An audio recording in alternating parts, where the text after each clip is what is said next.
It's currently, what time is it? It's 5:06. I'm drinking uh, coffee at this time. Do I fall asleep tonight or do I stay awake pondering everything? We'll find out. So, you know. Also, funny thing is, there's a Dutch Bros that's 10 minutes from me. But I remember back in the day, like the closest one was Yuma, Arizona. And I know some people, like, I knew they drove. I used to work with somebody who used to drive to Yuma, Arizona just to get Dutch Bros, which is kind of wild. Because it's good, but it's not like over the top good. You know what I'm saying?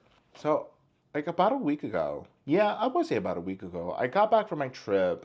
I was in Italy for about 25, 27 days, almost a whole month. And overall, the trip was amazing. The weather was perfect. Because last time I went, I think it was like really hot. It was like the hottest I got was like 96 degrees. So, you know, you're trying to enjoy your time, but at the same time, you're trying to stay cool. So it's two battles. But the weather was perfect. It rained maybe a few days, but most of the time it was just, you know, like it felt like it was springtime where you can wear pants and a shirt and not worry about anything. Obviously, the food was amazing. You can't go wrong there. And their architecture, there's art, there's the freaking statues they have all around Rome. Like, just seeing that stuff, sometimes you're just like, yo, this was a different time. This was thousands of years ago, and like this is what they're doing. And then you look at today's art, and you're like, what happened? No, I'm just kidding. But while I was there, I found myself like in a grunt, and I thought at first it was like a creativity block. Sometimes I get those when I'm during like a session where I can't think of a pose or I can't think how to position something, or like sometimes I'm like, I'm running out of ideas. Like we've done all of this, but like what else can we do? But what I was facing when I was in Italy wasn't a creativity block. It was, and I mean, for a while, it kind of like was. I kind of was thinking like, what the hell is this? And with the help of a friend who helped me come to senses, um, I got a photography or a photographer's fatigue, actually, the best way to say it.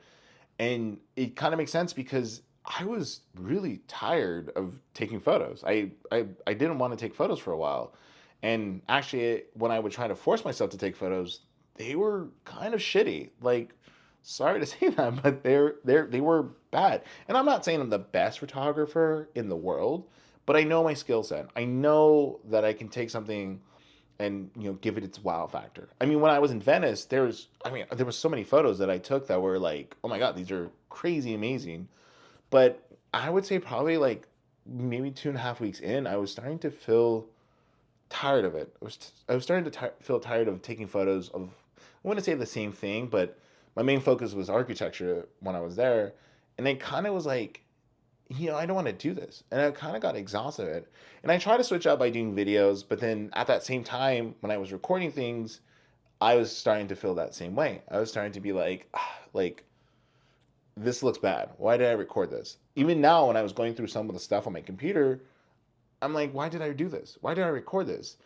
And I think what happened was that photographer's fatigue caused me to be kind of lazy because I was forcing myself to take that photo, to take that video. And being that I didn't, have the second to plan something to kind of, you know, compose the shot, make it, look amazing. I was just taking it and walking away.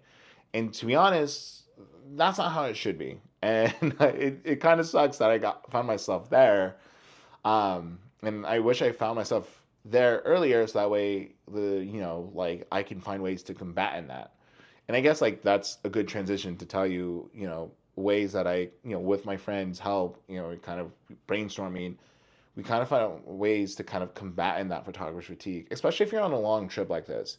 Um, because when you're on a long trip, you don't want to miss cool opportunities, or you don't want to come back home and be like, I wish I took more photos. Because I've had those moments before. So here are kind of like, I guess, tips. I only got three of them for you, so it's not a lot. But here are, I guess, ways to kind of combat in that. The first one is to change your subject, or kind of also like change your perspective. For example, like I was doing architecture, and I would say I think for the first half I was trying to change my perspective of how to capture it. Instead of shooting dead on, maybe shoot it at an angle, shoot it reflecting off of something. I know people do it off of like like the side mirrors of a car where the building's in there. That's a good way. sometimes it's not beneficial because, crowds of people kind of, get in the way. Another way is changing your subject. So I was doing a lot of architecture. Maybe instead of doing that, starting doing some street, capturing some people who are just, going about their everyday life, or taking photos of food. I mean, I ate so much food, and I think I looked at my phone. I didn't take a lot of photos of the food I was eating, but I realized like I should have been doing that. I mean, yeah, it's kind of like, I sometimes feel not self conscious, but feel a little slightly embarrassed when I'm taking photos of my food with this big old camera. But sometimes you gotta say fuck it. Second tip I got for you is take a day off, take a break, look, relax. Luckily, I did before I went to the next city over. I had about like 3 days where I kind of just didn't do anything. I kind of was just hanging out. The time I had like little gaps where I'm not walking anywhere, I was reading or watching a movie. I just did moments to just kind of soak in being there, allow myself to be like, this is a beautiful place. I'm happy to be here. I'm grateful to be here. Because I think if you're constantly forcing yourself to take photos, and like I said this already, but you're not gonna like them because you're forcing yourself to do something that you should really not being forced to, but wanting to do it. And also know that sometimes your brain just needs a little it's self time, some me time. Um, and so I took a few days off, and it worked out because when we went to Serrano, I was taking so many photos there, and it was kind of refreshing. It was a change of pace in a sense. The third tip I can give you is find something else, and it kind of just I would say kind of goes back to what I was saying where I was trying to do videos and it didn't work out, but try to find another way of capturing those moments. So I took my film camera. And I'm not saying, hey, take your film camera, but maybe do something different by like taking photos off of your phone or taking photos off of a Polaroid camera.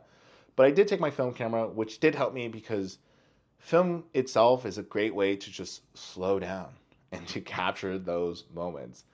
And like I was able to kind of just take a break, compose my shots properly, really thoroughly think, and allow my brain to kind of enter a very creative perspective in a very, I guess I would say in like a better way to kind of not feel I'm in the slumps. So if you can, take a disposable camera, or if you have a film camera, take it with you, or change it. Take photos off your phone, or if your photos mainly, try to take videos. Try to capture these moments. Try to capture these people just going about their day. Um, and I guess there's just I guess to sum up the third tip is to change your format of capturing what you're seeing. Because like I said, it did help me in the end. It helped me take a break. It helped me to actually slow myself down for a bit. And I think that's the biggest problem is that when we're on these trips, we have this mindset of capturing, but we forget to like actually relax and enjoy where we're at. Because how often you're gonna go back there? Like, maybe it was a trip you've been planning for almost 2 years. Like you want to enjoy it. So I guess the best way to say it is just sometimes you can't always have your camera with you, which is for most photographers a forbidden thing to say. So but I those are the next when I go to another trip, that's what I'm going to use to kind of combat in photographer's fatigue, and kind of just make myself not fall into that like self doubt, being feeling so insecure about my photos because when you start to feel that way, it's hard to get out of it. Um, so like next time on your big trips, maybe follow these tips. I'm not saying you can do all three, but do what you can. And because I know sometimes some of these trips you might go on could be only for 4 days. Take instead of taking a day off, maybe change your format of capturing. Or if you can't take a day off, but you don't have a film camera or some other way to take photos, do videos of your cameras and kind of just be creative. Because when you're in that fatigue, you're in that moment where you just can't do it anymore. It does eat you up, and you don't want to come home and be like, I should have been taking photos. But overall, photographer's fatigue is real. It's a shitty thing to be in, but there are ways to get out of it. I know this going forward now. Whenever I find myself being somewhere for a very long time, I'm gonna follow my own tips because you should really follow your own advice, and hopefully, they, I become a better travel photographer. I guess in a sense. Also, I think my film comes back soon. I sent them out not too long ago, so I'm really excited for this. Maybe I might do a video of sharing that. I don't know. Sometimes I say I'm going to do something and I never do. That's who I am as a person. Anyways, this is kind of lame for me to say, but it works. Like and subscribe. I don't know how often I'll be posting those videos because sometimes I am lazy, but I'm trying. All right, cool. Thanks for watching.